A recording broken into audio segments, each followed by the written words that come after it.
your father, Shelley and Rhonda were the only ones. I don't know if you met Ayala. Papa. Hi. Papa. Papa. Okay. Is Rhonda here? Okay. Okay. Just Slayer, are there any particular moments you remember or something that happened just with you or?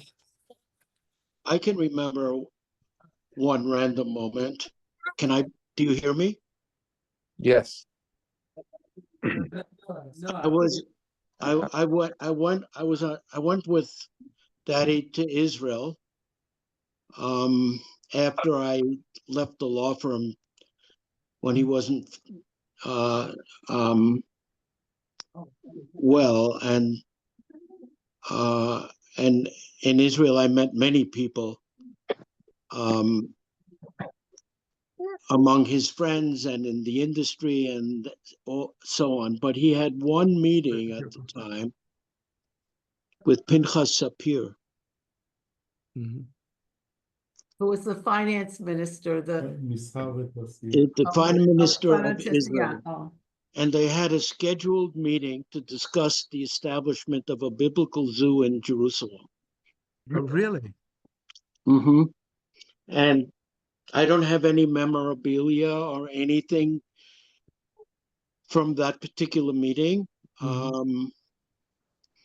But I do remember the event. I remember Sapir had this huge bald head, and they discussed the particulars of which animals and to establish the zoo, where it could be located, and how it could be financed. Mm-hmm. Whose idea was it? I know. What year? Whose idea was it? Was it Daddy's idea? This was Daddy's initiative. Really? And he had written a letter, and so Sapir said he wanted to meet with him about it. Wow. There's a picture of that meeting, or another. No, not of Sapir. I don't think of Sapir. I think there's one with Sapir. To find it. Other than that, I remember playing golf with him in Grossinger's hotel. I remember ice skating with Daddy. Daddy was a very good ice skater. And you remember he used to have he had a green corduroy pants and yes, like a beret. The casual outfit. Not a beret, no, not a sweater, like a pullover set, a green corduroy pullover that was his like skating outfit. Uh-huh. Yep. I also remember, I mean, these are things I haven't thought about, but they just came to mind. So I was on the highlight basketball team, and we were playing. So we had a game against TA. Abe Genack was on the TA team. They had a very good team, and Daddy came to that game, which was the first game I played in that he ever went to. I don't remember if there were any others. And we played at the gym at Far Rockaway High School. Uh-huh. So Hank Resnick was on that team too, right? Hank Resnick. Yeah. And what was his name? The Leaper. Yeah. Well, that was the summer. That wasn't this. Wow. I also remember going to a baseball game, a night game in Ebbets Field with Daddy. Oh, really? Oh, wow. Yep. Were you a baseball fan? Because I don't think Daddy was. Were you the baseball fan? The baseball. You don't listen. You don't pay attention to my conversations with Rafi Levine, where I spoke about when I was in high school in 1955. This is not a Daddy story, but it has to do with baseball. And I cut classes with with a classmate, Harvey Goldberg, and we attended the 7th game of the 1955 World Series, sitting in the bleachers where the Dodgers won their first World Series. Yeah, I remember that we went to Ebbets Field together, and it was so amazing to see it in color. Azriel, you and I went together, Yeah, and when we were living in Sunnyside, right? That couldn't be. That Could was that in the be? 6th grade. When we came back from Israel, we didn't live in Sunnyside anymore, did we? it must have No, been we lived in Phil's Long that we went. Beach. Yeah, You know, you're talking about Daddy. Daddy was a real entrepreneur, but for the benefit of Israel, like was in terms of, we were talking on Shabbos with on Sunday with our kids about bringing those Swedish, what were they called, those prefab houses. Etang. No, that was before Etang. No, to bring, because of all the aliyah of all the people Yes. coming, to bring, there was a need of housing, so to bring prefab houses From Sweden. and from Sweden. And those, there are letters of that with Daddy, maybe to Pinchas Sapir also. To Sharet, oh, Daddy's. And Daddy had this idea also with of diaper service, because his friend Right. Asuta Hospital. God's relative. What's his name? His son was the writer, almost, No, can you? no, Kanyuk, Kanyuk, right? right? And he said, you have a hospital and laundry services, why don't you do diaper service? Mhm. So all these Oh. kind of entrepreneurial, And there was popcorn, peanut butter. peanut butter, but also popcorn in aluminum tin. Azriel, I don't know if you remember, there was a theater on the way from Bnei Brak towards Ramat Gan. I think, was Rehov Petach Tikva, I think it was Yeah, what's then. the- Yes, the theater. And just Ivy is a off of theater. that, they had the popcorn factory, Yes. and across the road was a movie theater. The movie Do you theater on remember? Petach Do you Tikva. remember ever being in the popcorn They factory? had a big lion. But I was there once, and they gave me a big bag of popcorn, which I took across the street to the movie theater. I don't know, and the movie theater was a ragtag thing, but I don't know if you were with me, Israel. But You know, you mentioned Pinchas Sapir. So Pinchas Sapir was the Sahel Tzar. You know, Rabbi Elephant, the Rosh Yeshiva, once, who was close to Pinchas Sapir, said that he told me that Sapir was not the Sahel Tzar. He was Rosh Memshala Legabe Otzar. Uh-huh. And but Daddy was friendly with him, and he was the one who told Daddy that about the Herzl painting. This painting doesn't belong to you; it belongs to the Jewish people. And Daddy donated it to the and it hangs in the Knesset. When I was there a few years ago, it was hanging in some room isolated, and I spoke to the people there, and they put it in a more prominent place. It's a room where they bring the diplomats or something like that there, but they have now a thing underneath that Daddy was the one who donated it.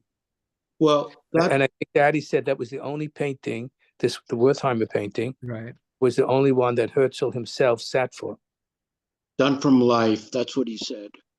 Well, originally, this painting required an act of the Knesset, because the Knesset is not allowed to see gifts unless the Knesset votes on it.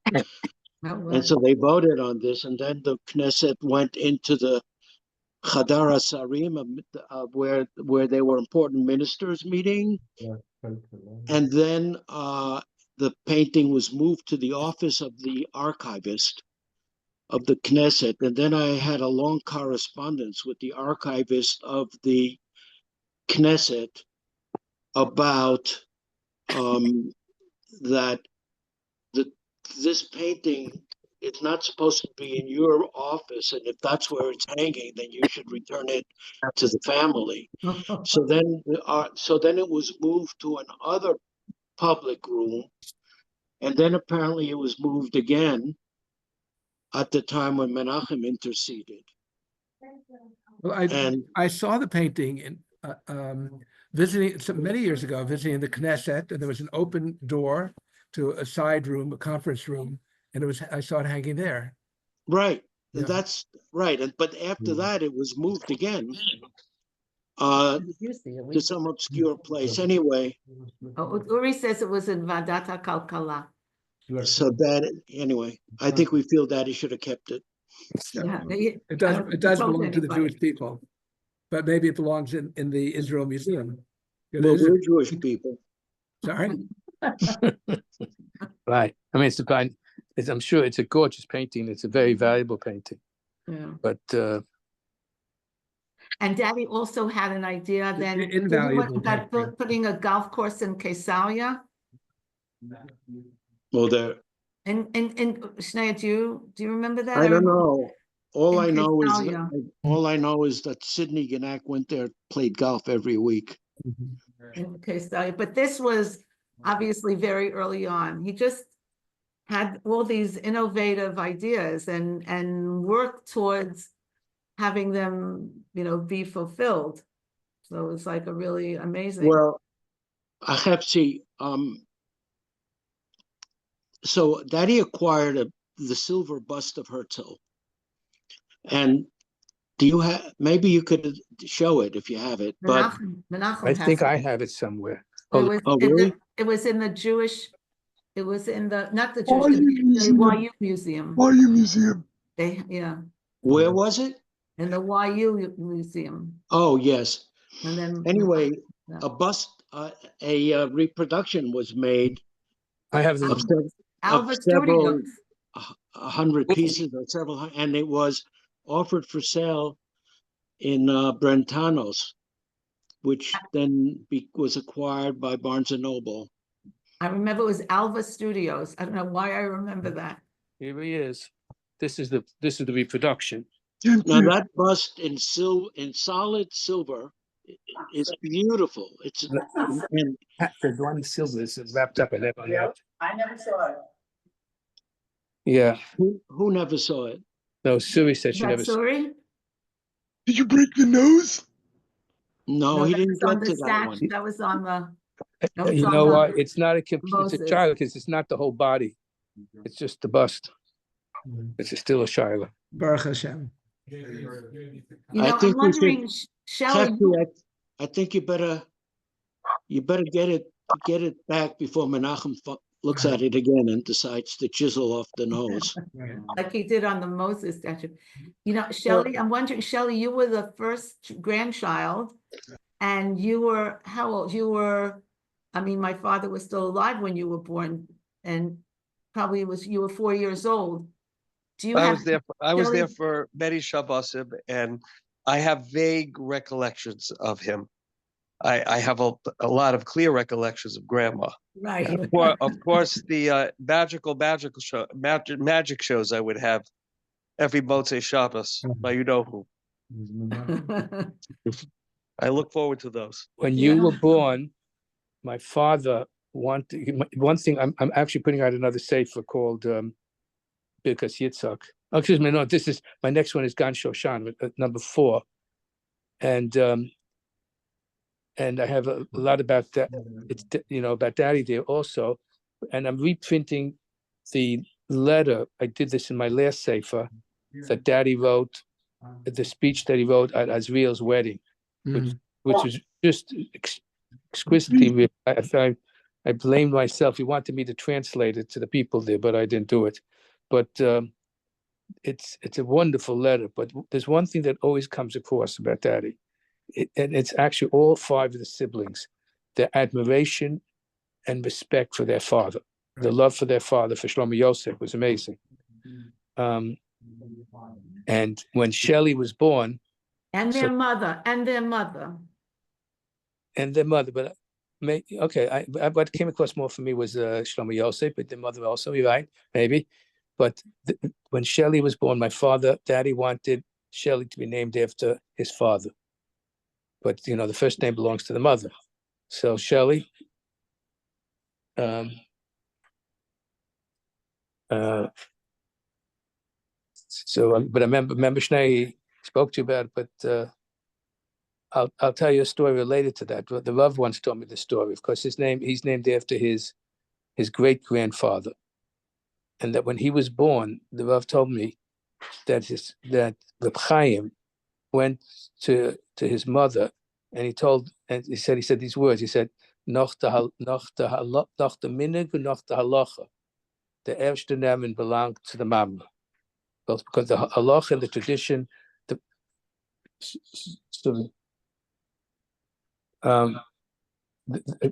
Wait 1 second.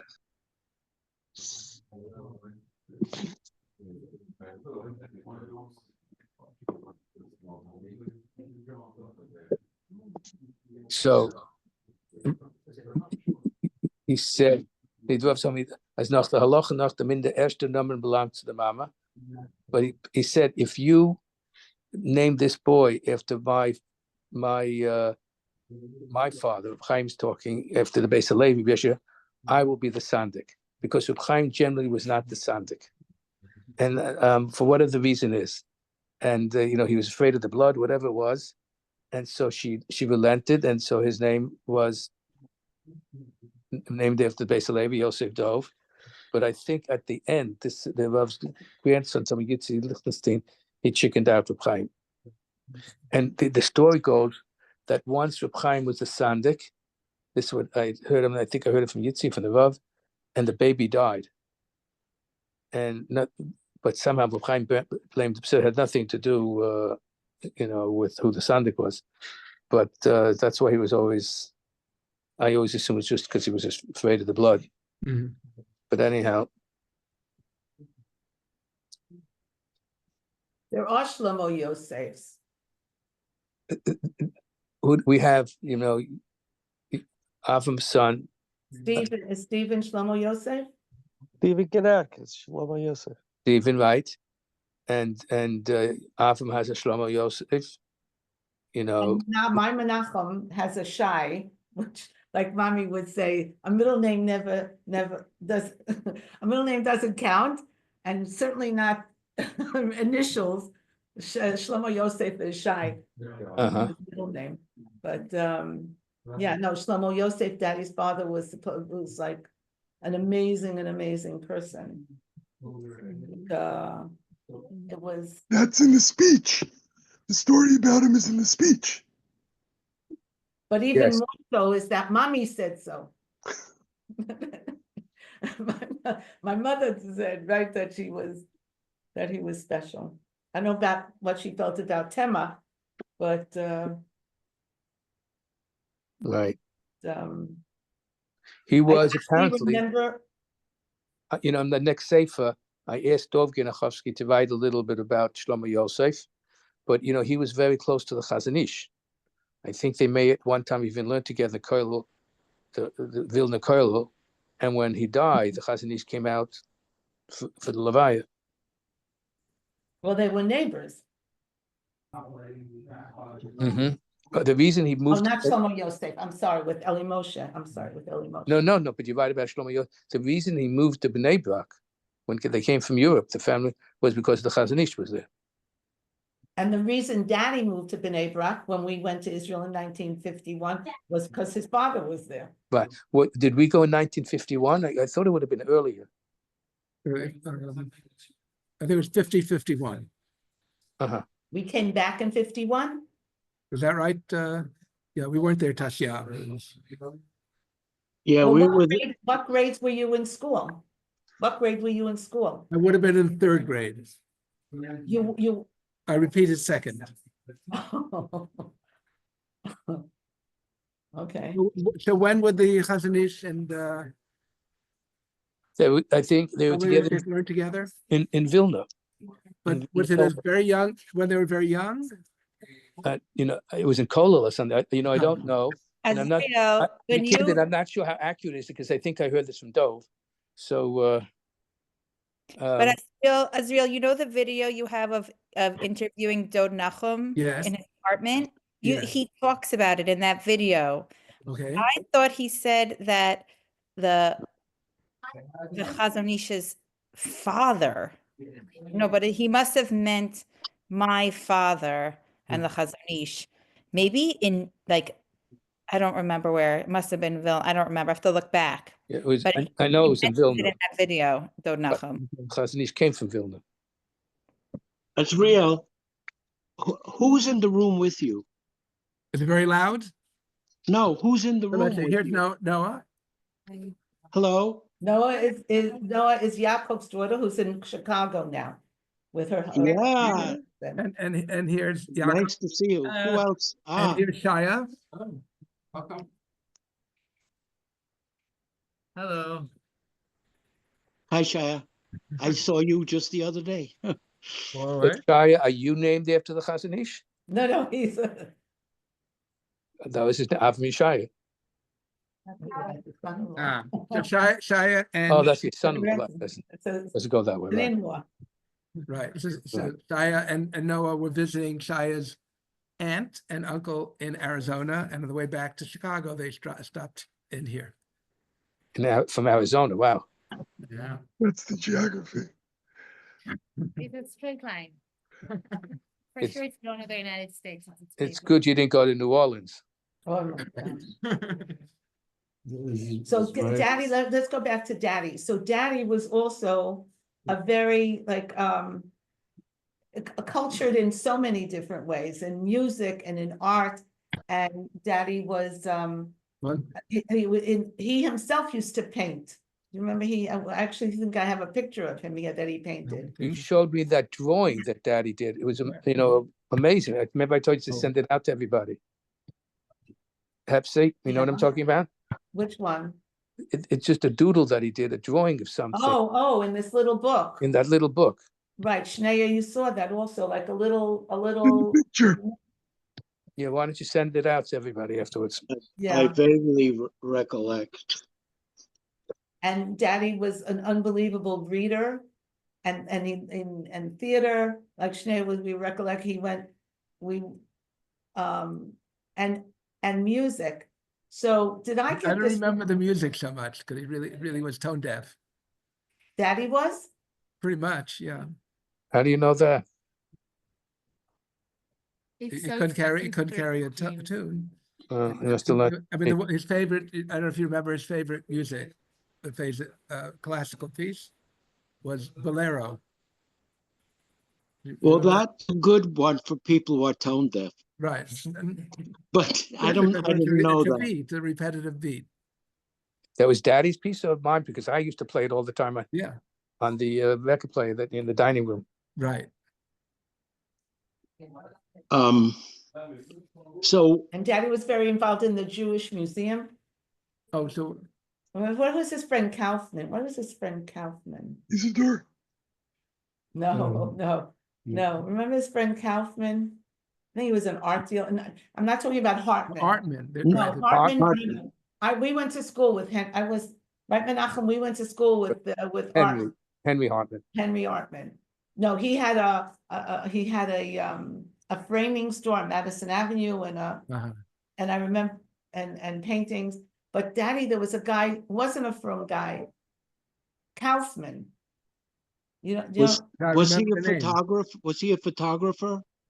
Maybe, but He something. had a good friend. I can't remember the name. It was a food photographer.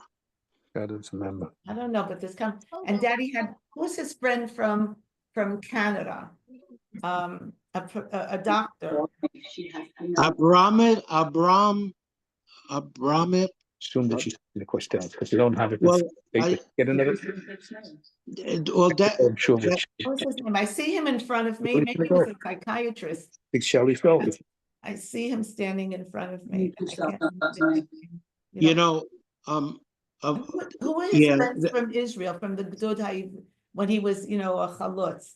I think one of them. Anybody know stories about when he was a chalutz after he went to Israel in 25, and for the opening of the Hebrew University, and then stayed in Israel. How long did he So stay? How long was he in Israel? I think he stayed until he was called to get married in Belgium.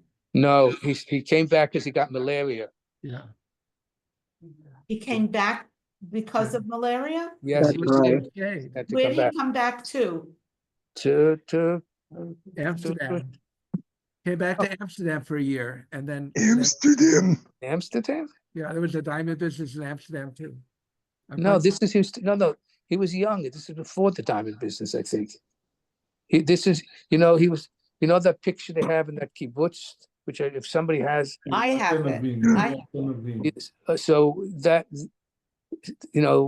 he was a teenager then. well, he went, if he went in 1925 and he was born in 1908, So he was a teenager. Right. And then he got sick when he was there and he had to come back. Yeah, but he was there a number of years. he was there, Menachem, there were pictures somewhere, I remember of him, and I don't know where those pictures are, but there were pictures of him like young and with other people in front of, like statues in, with chevra from working wherever he worked. Where did he do, what I did he? think that picture was taken where like the Kramim Hotel is now, like kind of near Tellstone. Because I looked at that picture. That's And Kiryat Anavim, but that's not with his, Kiryat that's, Anavim. I think there's a restaurant there now. Yeah. The Refet in Kiryat Anavim. no, that picture that was taken, I think, with the people who came probably to the Hebrew University. Who, if this was not, I'm talking about other pictures when it was probably in the summer, and just young men who were taking a picture. It looks like a picture taken in Europe. Oh, it says Kedut Havodah, or he remembers the picture said Kedut Havodah, but the picture I'm talking about, when he was working in Israel, the land, or the working in the swamps, so I don't know what he was doing. Anybody? Right. Does anyone know exactly how long and what the labor was? Well, the letter that was from Uncle Eli Moshe to Israel when he wanted to stay, asking him to stay, asking his friend Shapira, Chaim Moshe Shapiro, to get Daddy a permit to be able to stay in Palestine. And I have to see what year that was from. I have to find that letter. We all have to get together, go through that drawer of pictures I have and the letters and get this all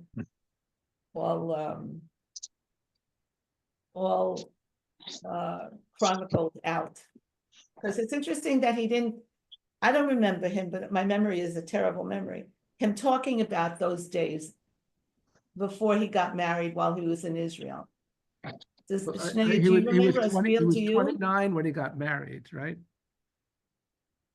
So that was 4 years after he came to Israel, right?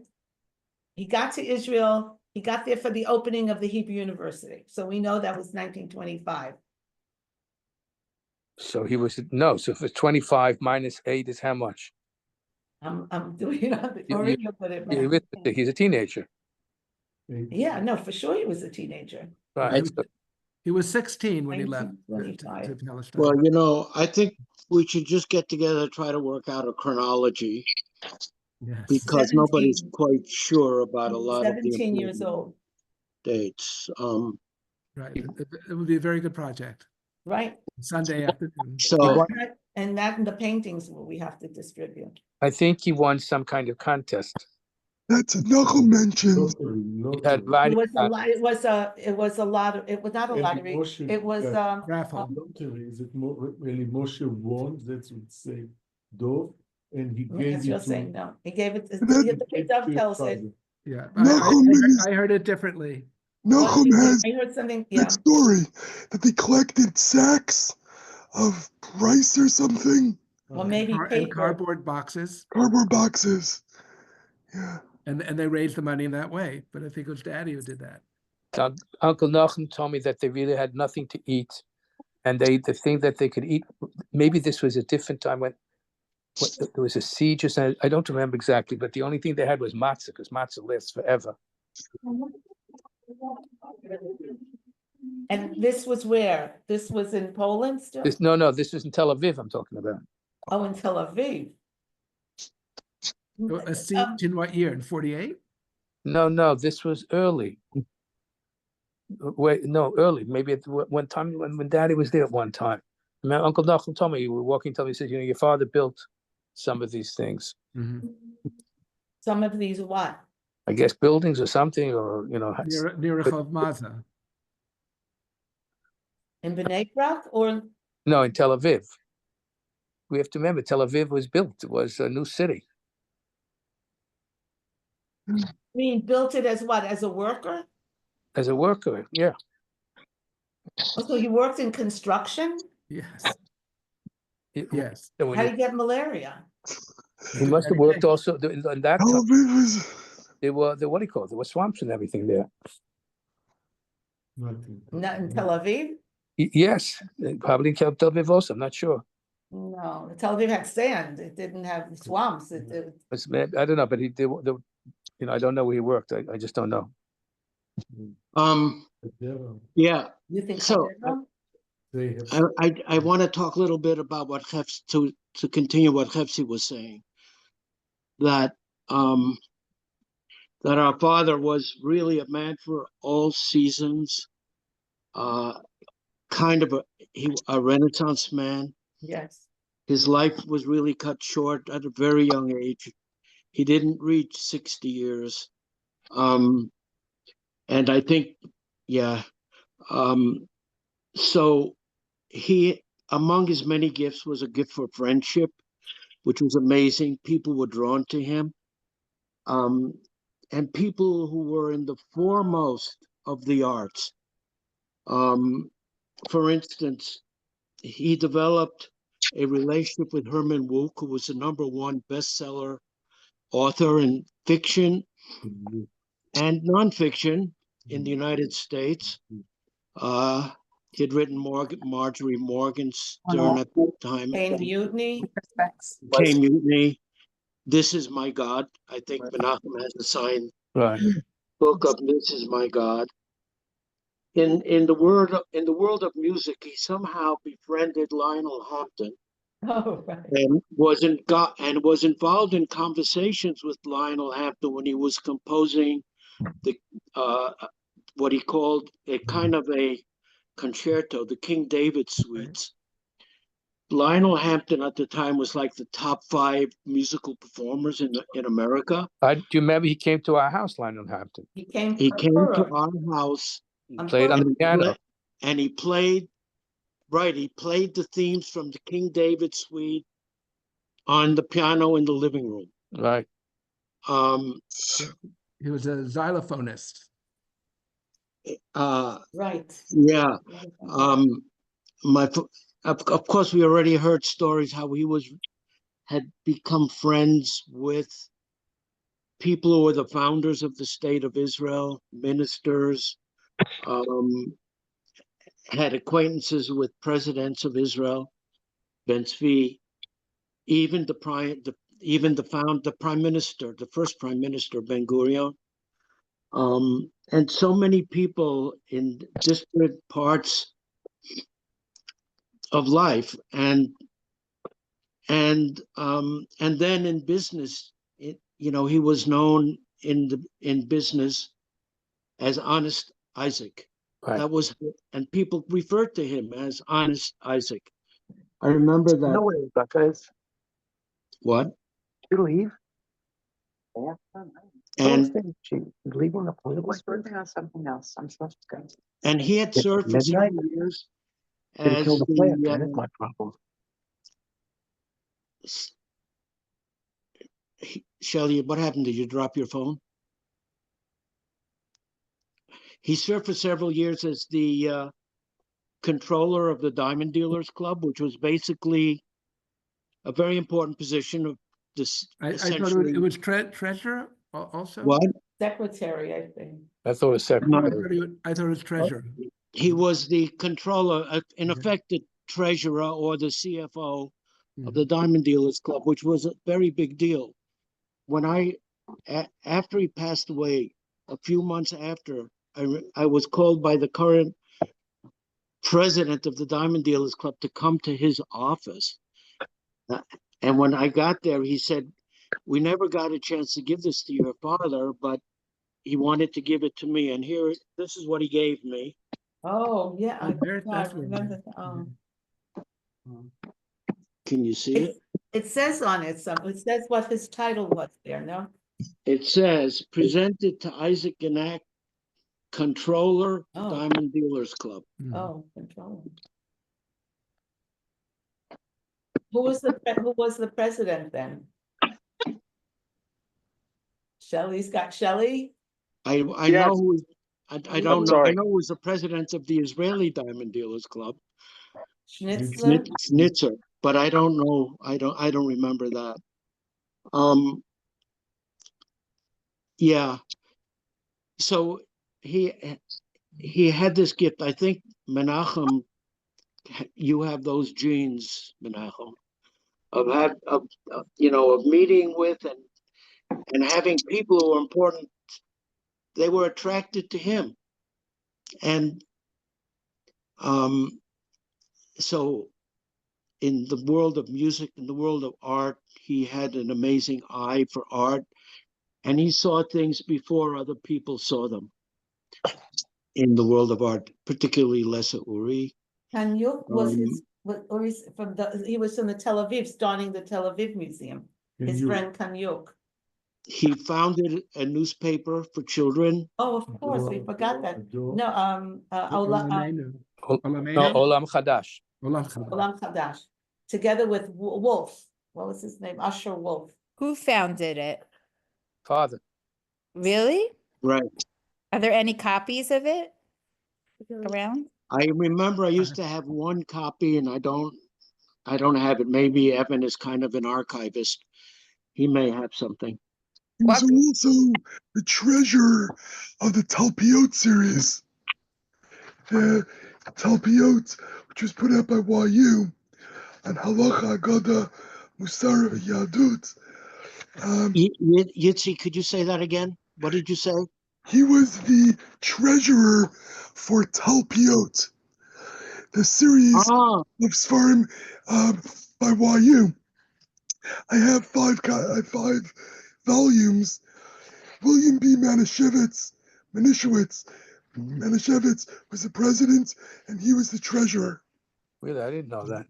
And actually, in one of the editions, Avram Genachowski has an article in it.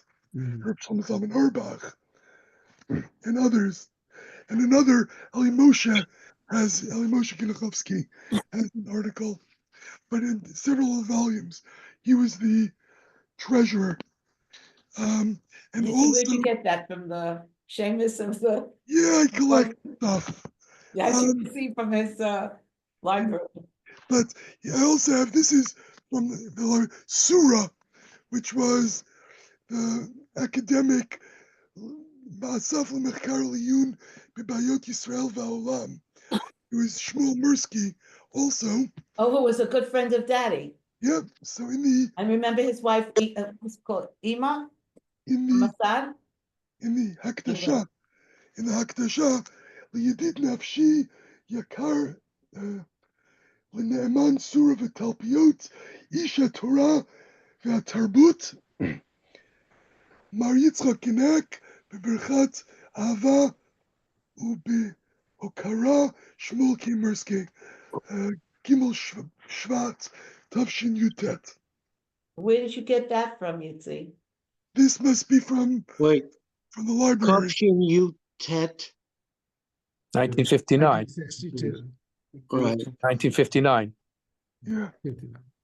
So he showed this. Shmuel Mirsky was my professor in Russian literature at YU, and now I remember. I don't know if it was a conversation, but he was telling me how I know your father. That's why I got an A in the course. Of all things, Russian literature. Those are great finds, Yitzi. Yeah. That was Shmuel Mirsky or David Mirsky, his son. No, not No, David. Shmuel Mirsky. Oh, Shmuel. Shmuel Mirsky. Do you remember they were Mossad and his wife was the Aim Machaneh? Yes. Oh, yes. She would give out cold What did we milk call her? in Ima? the What was, afternoon. I remember them both very fondly. You remember the Ema Machaneh doling out milk Chocolate milk. in the middle of the day? The whole camp would be online to get a cup of milk. Anyway, yeah, Mossad is part of our story. Yeah, Mossad, Daddy was very involved in Mossad as well, I think. Yep. With the Schulsinger, with Shlomo Schulsinger and Schlesinger from the diamond business. I remember, you mentioned Daddy at Olam Chadash. So Hepsi and I once went, Ben Gurion came into America, must have been, Kennedy Orp or whatever it's called, Idlewild then. And we went to meet him. And it had something to do with Olam Chadash, I think. I don't remember exactly how. The Ben Gurion? What kind of newspaper was Olam Chadash? It was a Hebrew newspaper, for Elementary school. elementary school students. Like for the Mizrahi? Yeah, yes. Were there other newspapers for elementary school students? Or that I don't think The so. Dor Lenore, there was Dor Lenore. I think this was a pioneering of an effort. Avi, Avi did some research on Olam Chadash just now, and it's you can find it on the internet. Oh, great. Jacob Kinsler is the president. It was published by Hebrew Publications for Children. Jacob Kinsler was the president, and Jacob Goodman and Isaac Genack are the vice presidents of the organization, and Asher Volk is the managing editor. This is from October 4th, 1961. Mm-hmm. Volk's son was in our class in I think my class or your class in YCQ. And I remember Ogden, who was Ogden? Reed.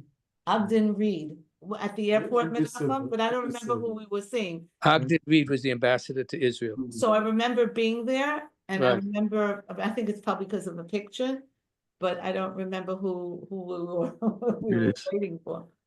Can I ask a tangential question? Menachem, you called my mother Hepsi, and Schneier, you call my mother Hefziba. No, I don't. Your mother. I call her Hefzi. Hefzi. Because did your father call you Hepsi? No, Hefziba? my mother called me Hefzi. She didn't say Hefziba. Yeah. It's funny, I call myself Hepsi and my friends call me Hefzi. Yitzi, this is not a tangential question at all. I've been wondering this for a long time. What did your father call you? Hefzi, I think, right? I don't. Yes. Except when I think when they were angry, it was Hefziba. He called her my dear Bas Yechida.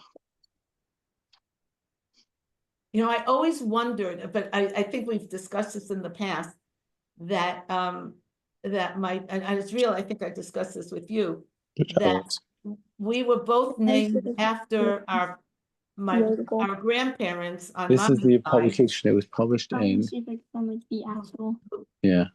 the Daily News. Yitzi, what is your mother's middle name? Hefziba Rachel Nili. Right. What is Nili? Netzach Yisrael lo yishaker. Yeah. Right. But what does that tell you? That the children are named. Yeah. Are named after the Jewish people. Right. Right. But I was always like that both Menachem and I, that mommy always said maybe that's why she didn't like middle names. She didn't count them as being, counting as a real naming. But we were named for our grandparents only the middle names and made up names for the, like, Yeah.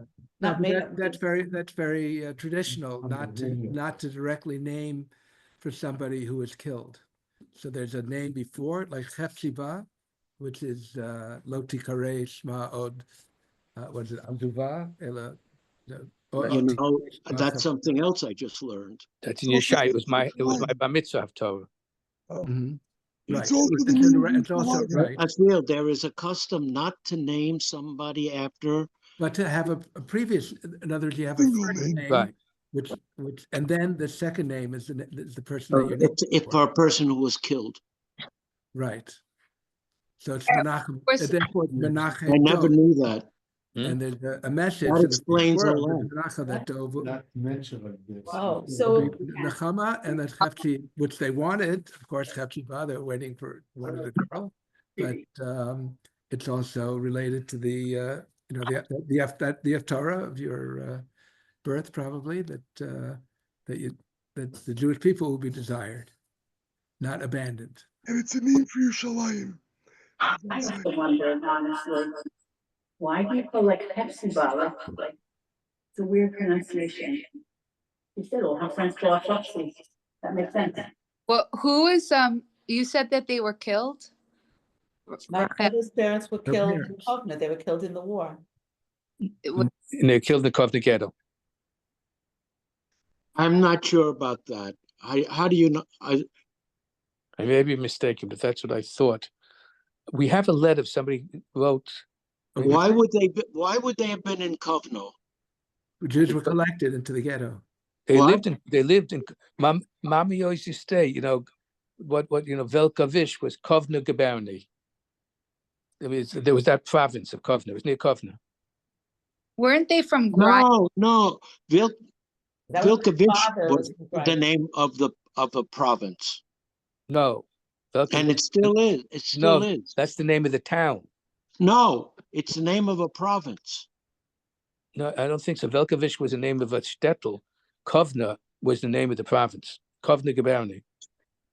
Well, Velkovich is not big. Kovna was a big city, as it is even today, you know, relatively speaking. I'm going to look it up because I got a pair of glasses at Costco. I got glasses there about 5 years ago. And I was talking to the guy who was serving me, and I asked him, "You sound like you came from Eastern Europe." So he said, "Yeah." I said, "Where?" He said, "Vilkovich, the province of Vilkovich." And he told me that it's a city and the province. It is Vilkovich city in southwestern Lithuania, the administrative center of the Vilkovich municipality. And but what is? So, I mean, Velkovich is not Kovna. Kovna is a big city. but they lived in Vilkovich, not in Kovno. I know, but Mommy always said Velkovich was part of Kovna Gabarny. Okay, but they didn't live there. They lived in Vilkovich. But they Again, probably When the Nazis expanded up arrived, the when the Nazis- neighboring, but the neighboring villages or towns into the big city to ghetto.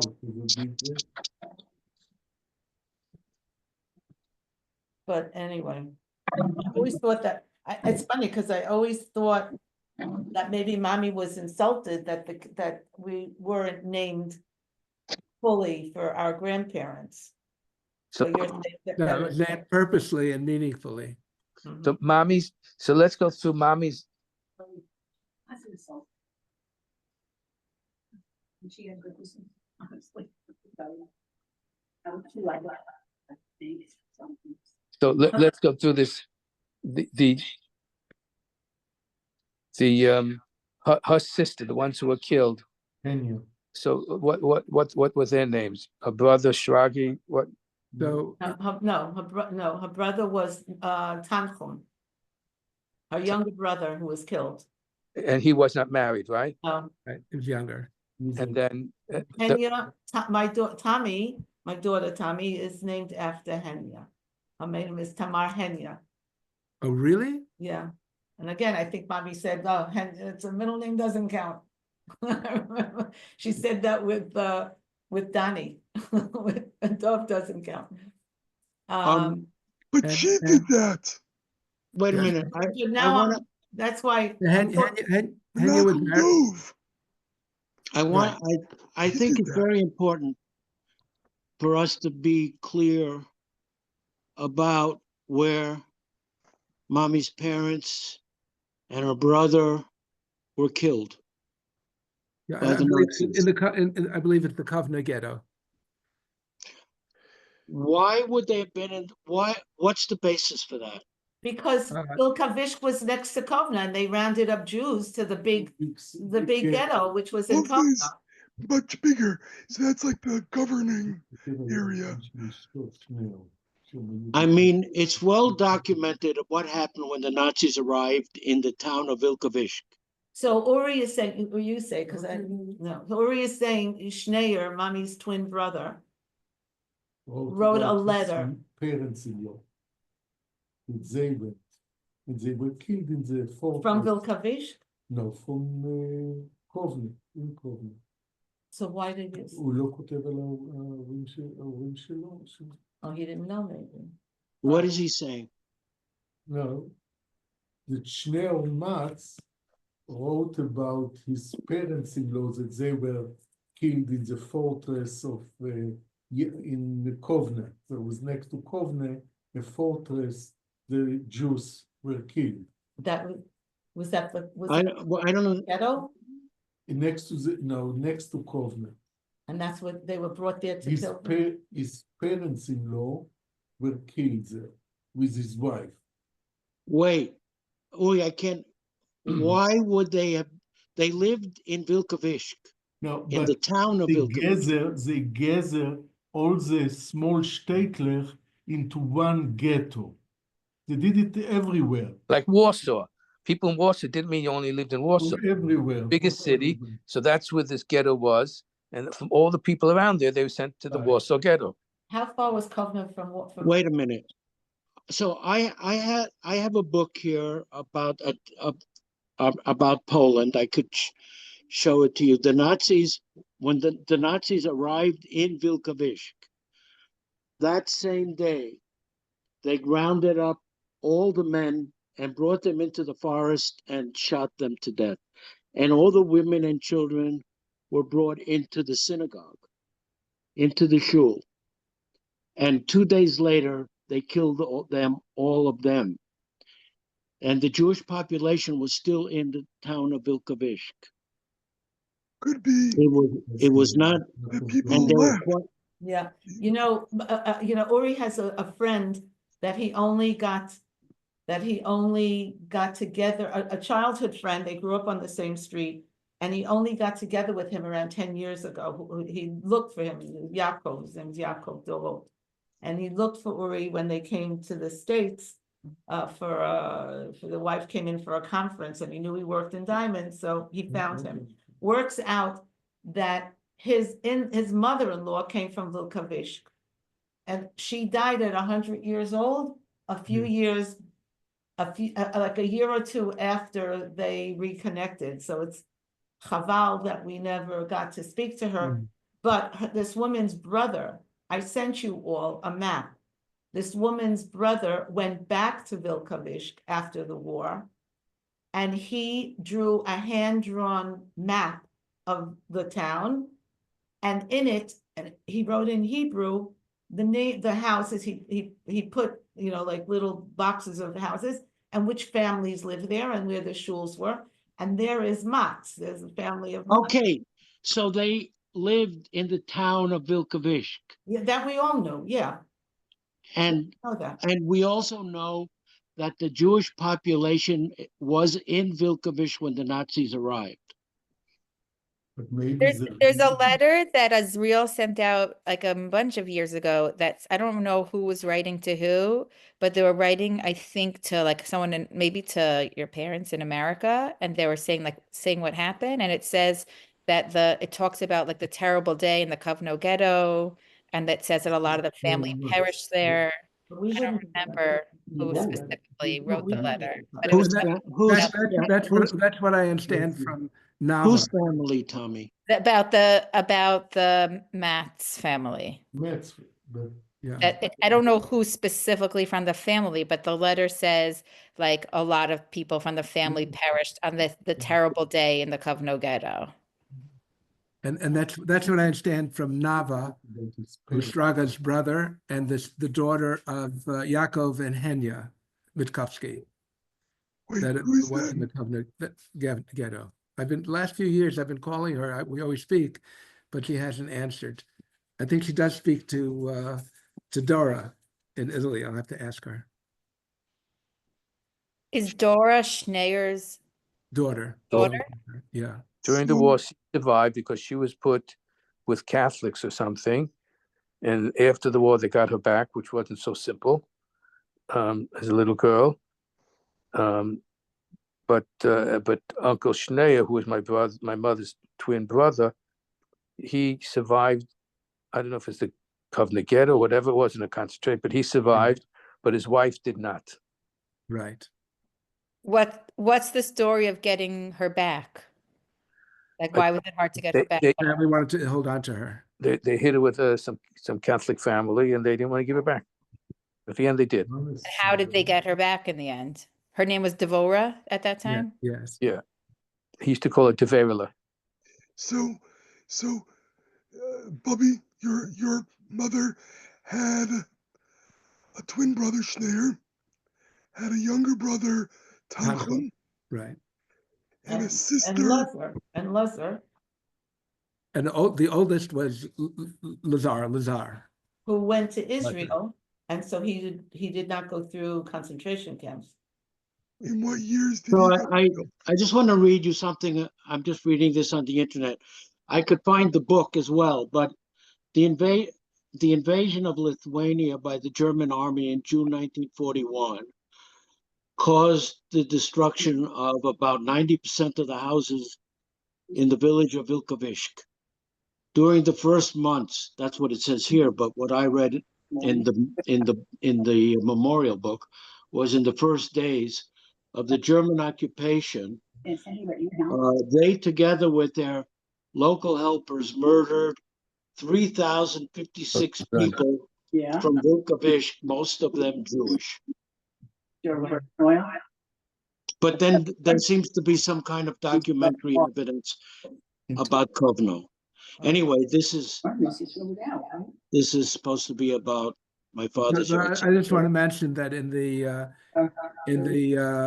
Beis Olam Nachlat Yitzchak in Tel Aviv, on the opposite side of Daddy's kever, if you go the other side, just as you come in on the right-hand side, is a memorial to the Jews of Lithuania, and To the other side of the street. so it lists the various towns, including Volkovitsky. Okay.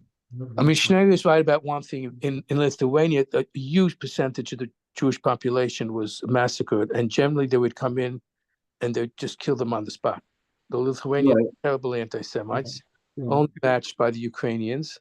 And but there were those, they were rounded up, and obviously there were ghettos. I mean, most people didn't survive those ghettos.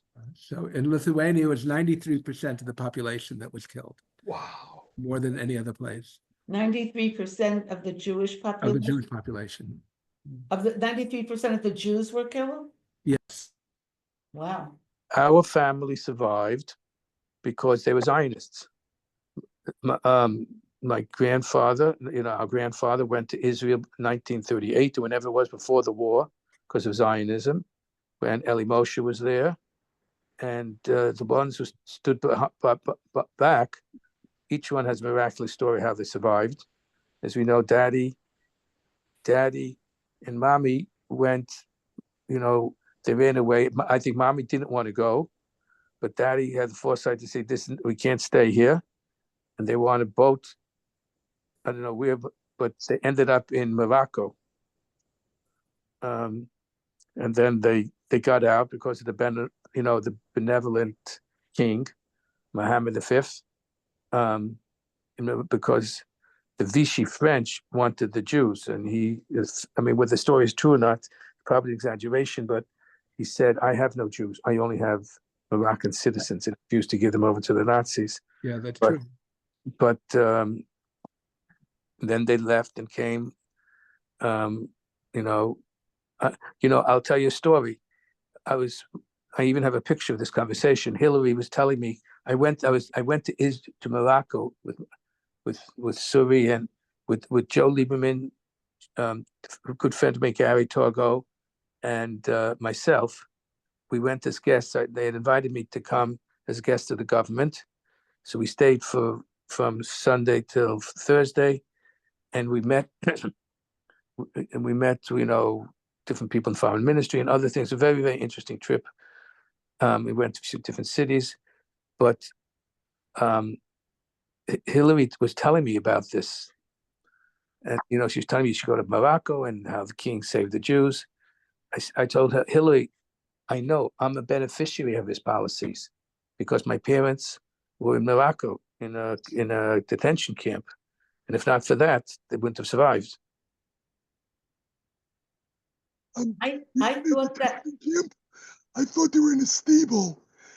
I interviewed Bubby for my 5th or 6th grade Wow.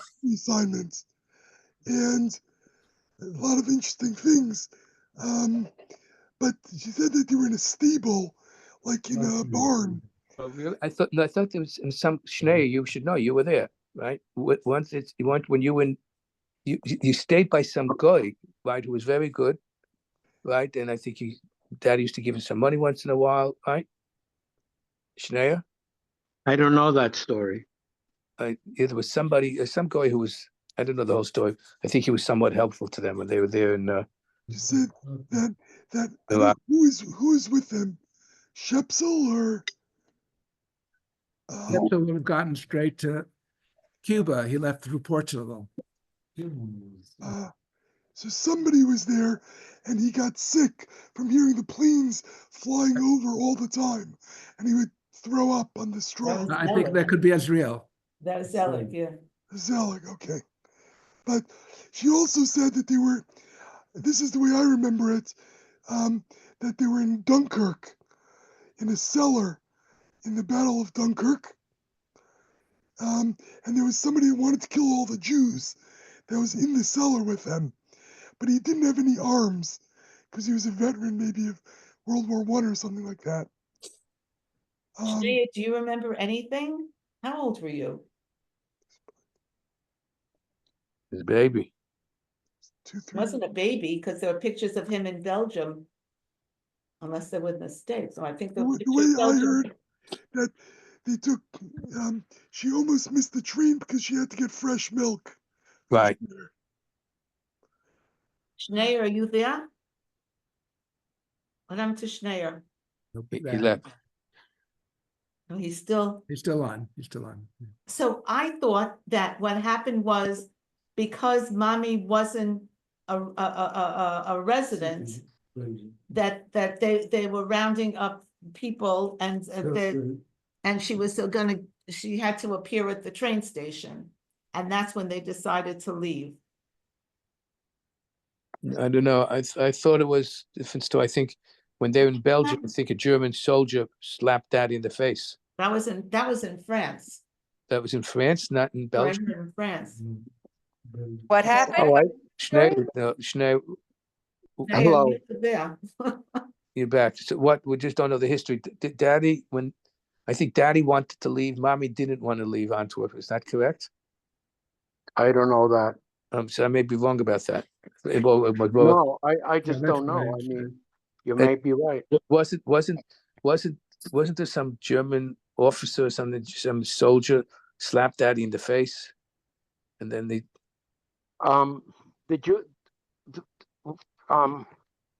prior to the German occupation of Antwerp, Antwerp was not destroyed, but there were a few bombing raids, and there were sirens.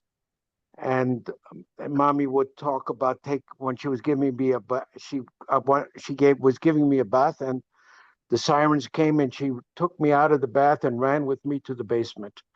So I know that story. I've heard that story. Then the Germans occupied Antwerp, and the Jewish population of Antwerp were able to go to Gestapo headquarters and get exit permits. And many did, including people who ended up in Morocco with us as well, like the Astor family who were in the diamond business, and they were close friends. And so what I heard from Daddy and Mommy was that when Daddy went to Gestapo headquarters in Antwerp to get his exit permit to leave, some incident happened and he got a slap in the face by a Gestapo officer. But he did get his papers. And they were able to leave. But then I think they also, but the leaving Antwerp was, I think, was a two-part story, right, Azriel? Yeah, because they left and then they were forced to return and left again.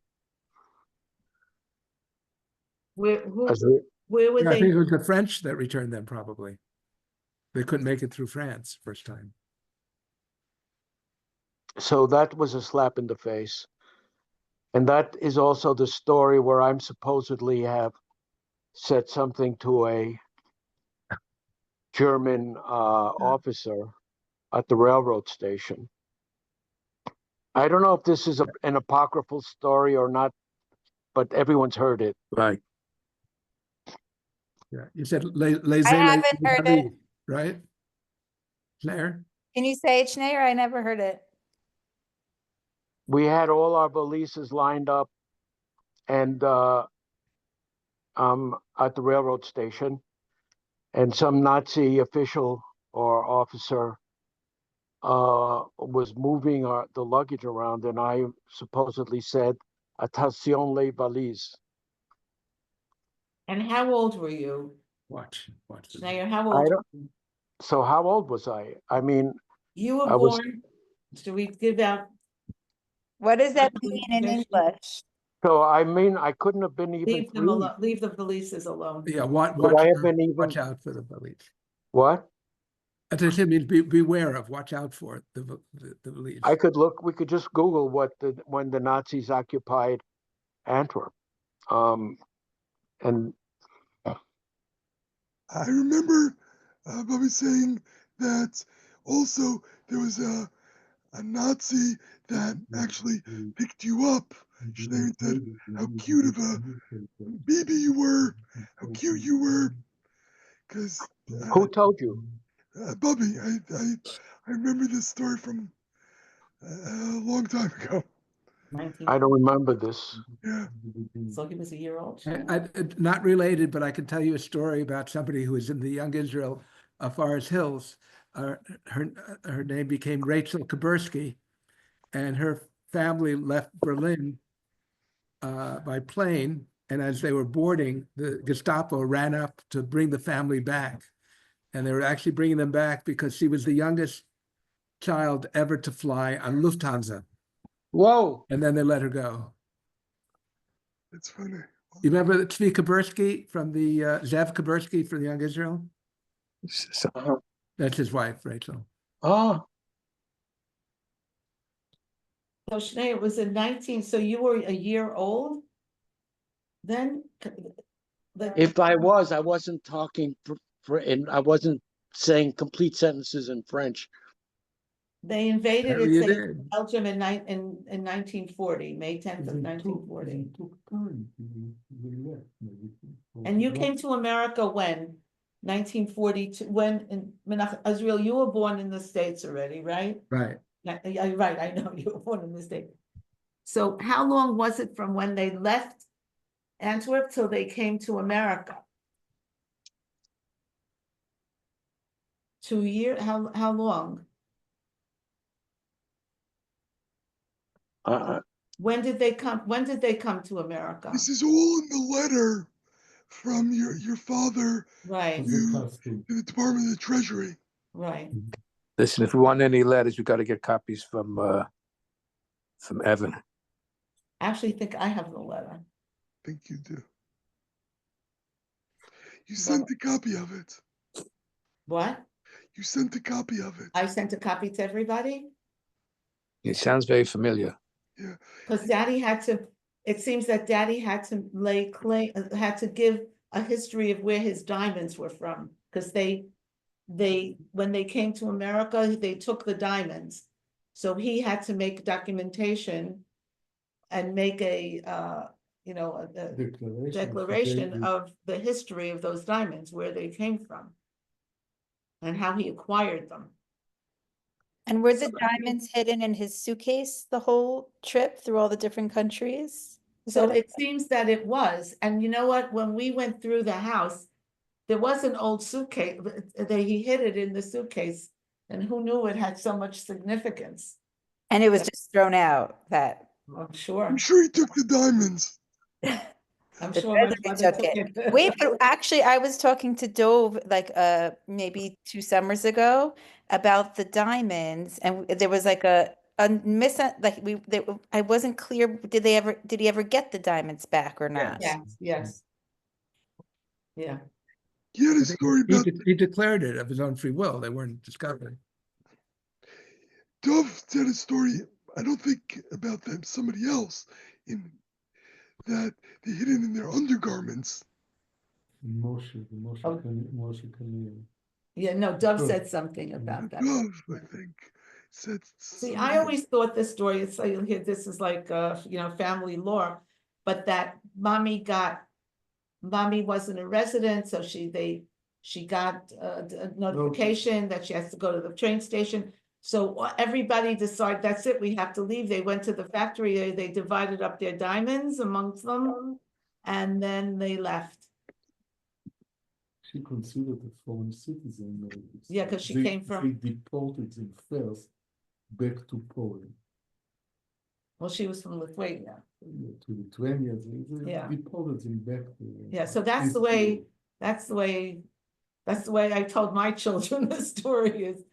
So our family may have divergent stories. Depending Yeah, that's what happened. Yeah. So the German occupation of Belgium began in the end of May 1940.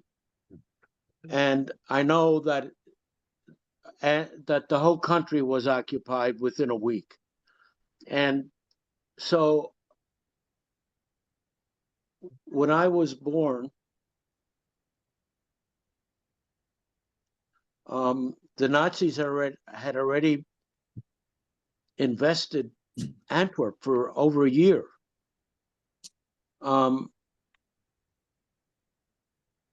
And our family was living in Antwerp during the Nazi occupation. But that only happened after the war started. What do you mean? In 1939? I mean, it couldn't have been over a year. I'm saying Belgium was the occupation of Belgium began May 28th, 1940. Right. So we were living several years under German occupation in Antwerp. Daddy and mommy and then me. But I mean, right. So I was like a year and a couple of months old when the Nazis occupied Belgium, Antwerp. I'm not sure when we left. What month and year did we leave? Okay, here, you know what, just a second, Schneier. I have here from Yad Vashem. I went through it years ago. So it has here, and this was given in by the submitter was Yaakov Matz, 1955. And the source is pages of 10. So the last name they have as Matz is Macas and Metz. First name Dov, Beryl, father's first name Schneier, mother's first name Loba. Oh, And when were they killed? I'm wondering if this is Schneier Matz, but they lived in Israel already. They lived in That's all. Israel. I remember this. No, so Right. it says marry, place of birth, Vilkavishk. Profession merchant, place during wartime, Vilkavishk. Place of death, Vilkavishk. Okay. Wow. That's, Wow. yeah, this. And this was put in by Yaakov Matz. Now there is Schneier Matz. The Schneier Matz was a cousin. Schneier Matz was a cousin who lived on Rehov Allenby. That was, I think, what's her name? Here's another You're one. looking at the document that you sent on Malka 418. Mordechai Stilm. I don't know who is this. I don't know who this is. Weiss. This is your family. Well, that's your family. Well, it's the first one you said, Dov Matz, Yad Vashem. The first one, it says, Bito Henya. I can't read it exactly. Shemoti Yeladim Ad Gil Shmonaisrei. Bito Henya Im Baala Yaakov, maybe? Yeah, Yaakov There's Vitkovsky. Tanchum. Vitkovsky. Tanchum, 22 years old. Tanchum. So that's the Dov And Matz. also Yaakov Matz put it out. Yaakov Matz. Yeah. Tanchum, and where does it say? Makom.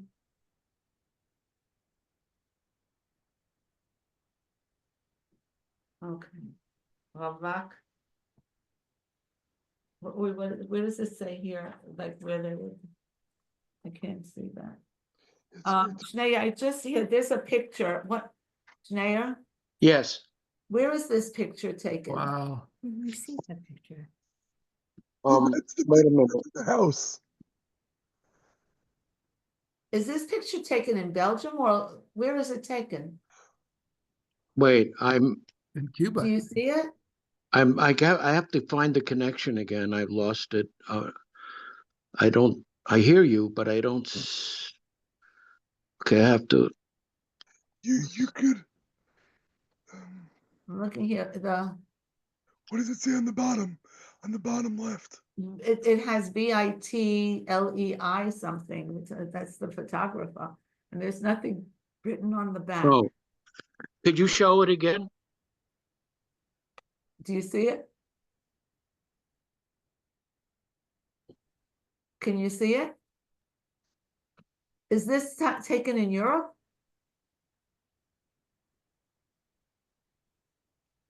Schneier, we lost you? We lost him. It's so funny. It's like first of all, your face looks exactly the same. Look at that. Well, how old is that? I don't know.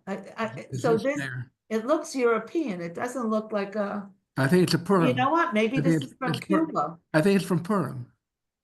I remember that being Oh, a Purim This costume. picture was in the house, on the shelves. I remember this. oh no, I think that's a different one. Not this one. It's a different one. I think it's that one. Maybe it's in Cuba. It's likely it's in Cuba. They took pictures in Cuba. The pants look Cuban. Right. I think it's a Purim outfit in Cuba. That's what I think. They had Purim costumes. And here's for Rachel Matz.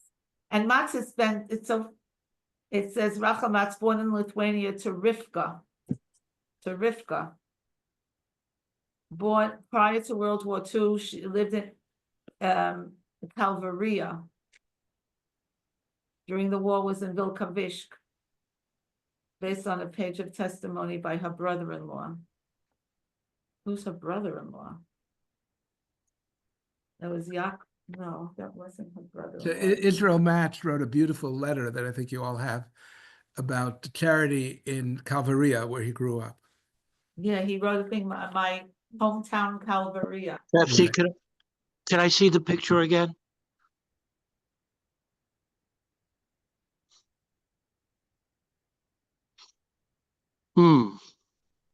That must be in Cuba.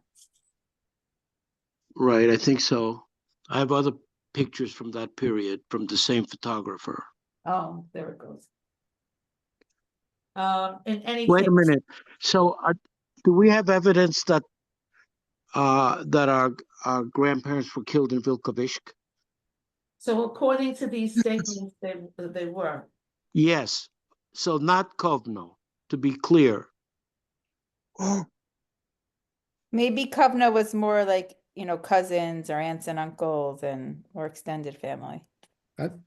Yeah, I'll try to contact. I've been trying to contact Nava in the last period. I haven't made through, but we used to talk, a couple of times a year, and Yeah. I'll see if I can find out. And Dora might know. What was mommy's maiden name? Milkovsky? What was mommy's mother's maiden name? Oh, Here, Przansk? oh, right. Przanski, right. No. Yes. Oh, Yeah, something like that. And mommy had a first cousin who would visit us. Yeah, right. Yeah. Is this Przanski? So she was 62 years old, it says. Uh-huh. Yeah. But I don't know if you remember, there was a Przanski who would visit us occasionally. Yes. Mom's cousin, he had a limp. Mommy would call him the Kalaka. And he was a Talmud Chacham. He was a Rav in Luxembourg. And he was a very close friend of Dr. Schoenfeld, the brother of Rabbi Schoenfeld. They were closest friends. Rabbi Schoenfeld from where? Kew Garden Hills? Yeah, Fabian shop. His brother was a doctor. Yes. Cardiac. Yeah, and they died. There's a very moving story by Miriam Lieberman, they were both in the hospital at the same time. And Dr. Schoenfeld, on one day, he stopped putting on tefillin.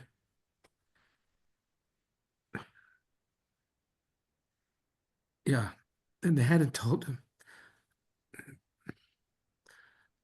But his brother had died in the same hospital. So he had actually put on tefillin throughout his time in the concentration camps. And he was closest friends with our cousin. We only knew him a little bit. He would drop in occasionally. And he died in Geneva at the home of Jenny, right? No, of Jenny Michael. No, that famous woman who saved many refugees.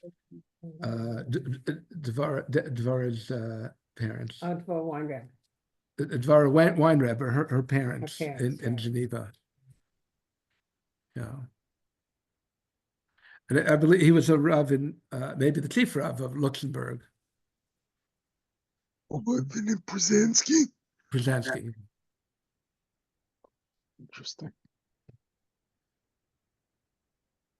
In any case, one thing, and Uncle Nachum, when I was in Israel, I said this to my kids on Sunday, that Uncle Nachum, with tears in his eyes, said how proud our father would be to see all his, that all of his grandchildren, were from children and, going on the derech, on the good derech, and he had tears in his eyes when he said it, how proud he would have been. So I have a lot, he has, look at his tzetzaim, that really, tremendous credit to him. And the schos and it should be for all of us, To be a bracha for us all. Okay. Yeah, so nice to see everyone.